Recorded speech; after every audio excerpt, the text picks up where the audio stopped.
দেখুন আমি কিভাবে চিংড়ি মাছ কষা করব। চিকেন কষা তো খেয়েছেন, চিংড়ি মাছ কষা খেয়েছেন?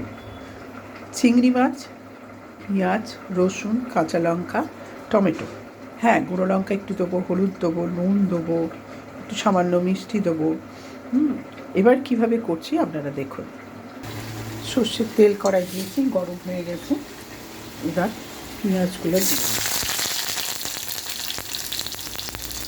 পেঁয়াজের সঙ্গে সঙ্গে কাঁচা লঙ্কাগুলো দিয়ে দিলাম।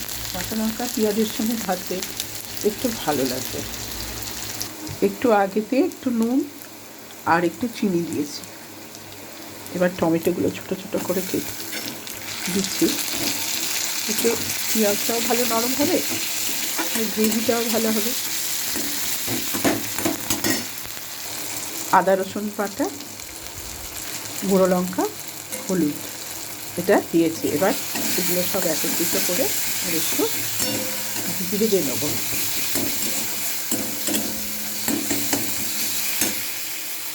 সামান্য একটু সস দিলাম।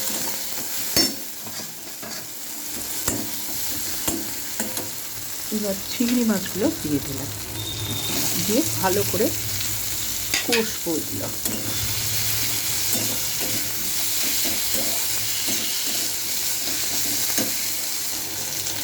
এবার একটু সামান্য জল দিলাম। হয়ে গেল চিংড়ি কষা। এবারে খেয়ে দেখবেন কেমন লাগে।